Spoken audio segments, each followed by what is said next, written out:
जय माता दी सभी भक्तों को। आज हम बात करने वाले हैं माँ के विषय पर कि सही मायने में माँ का सही अर्थ क्या होता है। तो चलिए शुरुआत करते हैं इस विषय पर। जो व्यक्ति अपनी माँ से असीम प्रेम करता है उसे पता है कि कितनी कठिनाइयों का सामना करने के बाद वो जन्म लेता है और धीरे धीरे बड़ा होने के बाद अपने कर्तव्यों को भूल जाता है।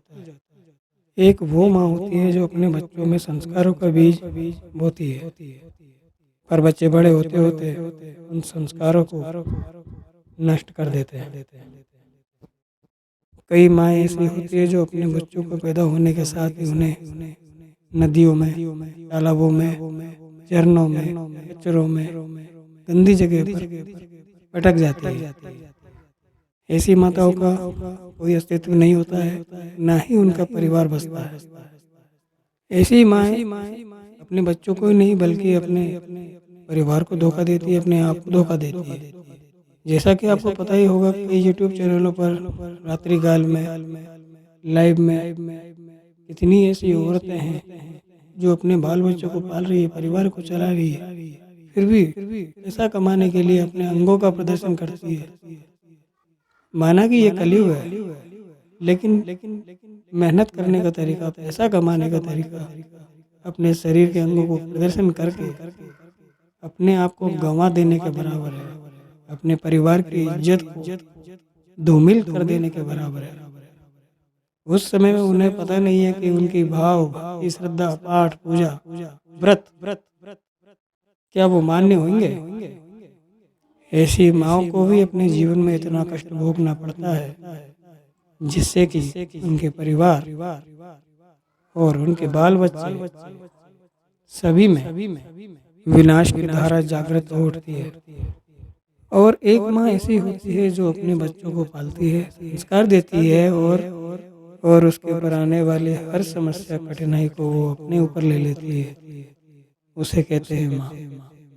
माँ कभी अपने पुत्रों से दुश्मनी नहीं रखती है, लेकिन एक तरफ जो माँ ऑक्सीजन में बच्चों के साथ कोई दुर्व्यवहार रखती है तो उसे अपने जीवन में अपना जो कष्ट है उसे भोगना होता है।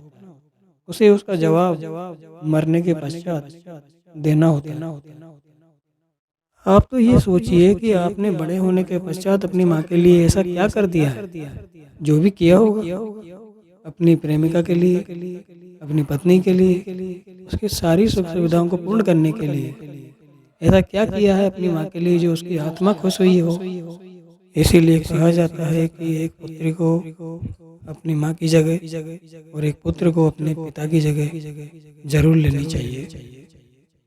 उनके गुणों को, उनके शिक्षा और उनके अधिकारों को अपनाना चाहिए। अपने माँ बाप से बीते काल की सारी बातों को जान करके अपने जीवन में आगे बढ़ना चाहिए। माँ वो होती है जो जैसे तैसे अपने घर को चलाती है, खुद भूखा रहकर अपने बच्चों को पालती है। मजबूरी किसी की नहीं होती, मजबूरी को आप स्वयं पैदा करते हो, अपने लिए और अपने परिवार के लिए भी। इस बात को हमेशा ध्यान रखें कि माता कभी कुमाता नहीं हो सकती, चाहे उसके कर्मों में कितनी ही शिथिलता ना हो। आने वाले अंतिम दिनों में एक माँ अपने पुत्र को जरूर याद करती है। इस वर्तमान समय में आप जो भी मौज मस्ती कर रहे हो, जो भी आनंद उठा रहे हो अपने परिवार में, उसकी देन है माँ जिसने आपको जन्म दिया। उसकी देन है आपके पिता जिसने आपको शिक्षा का अधिकार दिलवाया है। उसकी देन है आपके गुरु जिन्होंने आपको कक्षाओं में पढ़ाया है।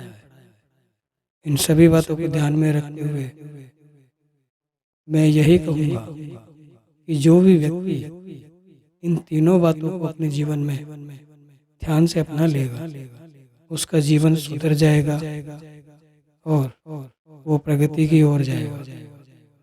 कर्मों को सुधारने का एक यही तरीका है कि अपने माँ बाप की बातों को माने, उनके दिए गए संस्कारों का पालन करें।